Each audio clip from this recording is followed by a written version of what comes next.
We're here at CyberScoop's Zero-Trust Summit with Jim Dolce, Chief Executive Officer at Lookout. Jim, thank you so much for joining us. Thank you for having me.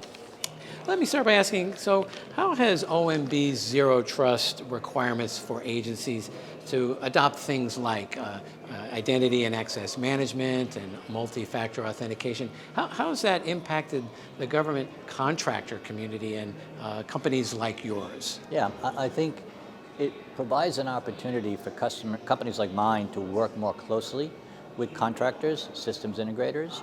Traditionally, our technologies have been sold into the government directly by our own sales folks and integrated in conjunction with the agency using our own systems engineers, et cetera.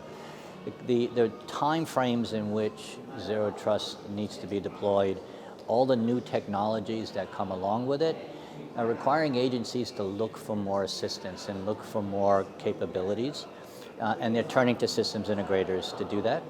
And so it's an opportunity for us as a vendor to begin working more closely with contractors and SIs, more so than we have done in the past. Makes a lot of sense. Next, what challenges do you see government agencies still facing trying to maintain things such as a complete inventory of authorized devices, as OMB is now asking, and also ensure that their endpoint security tools are deployed properly? Yeah, it's going to continue to be challenging to maintain an inventory of devices simply because most agencies are moving to a bring your own device model. In the past, when devices were all managed, then the agency would impose management software onto that device.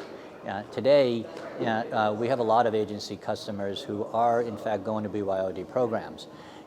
That said, what you can do to enforce policies on a BYOD device is to do what's called a continuous conditional access. So the device cannot access the network unless it meets certain conditions, and one of those conditions may be to have endpoint security, including EDR, on the device. If the device determines that there is no endpoint security, then it's not able to access. It hasn't met the condition and is not able to access. So it's not so much inventorying devices, it's just as it is making sure that any device that is allowed access is only allowed access on the condition that it is in fact secured. That also makes a lot of sense. Thirdly, how well equipped would you say federal agencies are today, say compared to a couple of years ago, to identify and then isolate segments of their IT environments, if and when they've been compromised? Yeah, the interesting thing about that question is that as we move to Zero Trust, the need to isolate and to do network segmentation actually goes away, because in Zero Trust model, we work mostly with authenticating to the application as opposed to authenticating onto the network itself. In an older model where we had VPNs, we would authenticate onto the network, which would give a bad actor the opportunity to go lateral once it's on the network, hence the need for segmentation.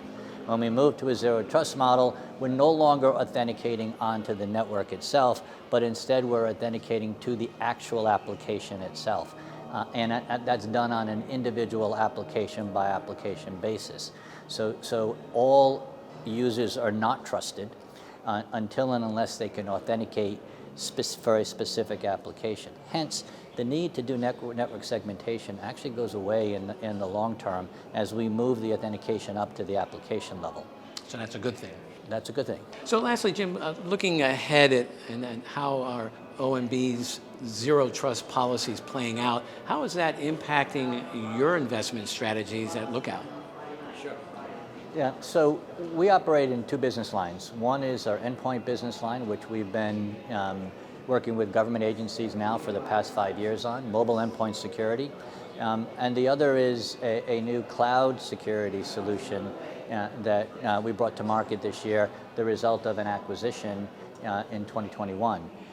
On the endpoint side, we've looked at some of the new requirements coming out of the OMB, and have brought new capabilities to our existing endpoint platforms. Those include encrypted DNS, or what is now in the OMB called protected DNS.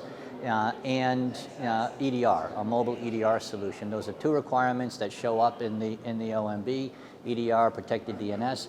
Those are now available to our existing customers, all those agencies now that are using our mobile endpoint solutions. And because Zero Trust goes beyond the endpoint, it is truly an endpoint to cloud solution. We were very aggressive last year in acquiring a company called CyberScoop to bring us some of the cloud aspects of Zero Trust, and pulling those two together, offering our customers now both endpoint and cloud solutions, which together complete the Zero Trust model. Excellent. Well, Jim Dolce, thank you so much for joining us here at the Zero Trust Summit. Thank you for having me.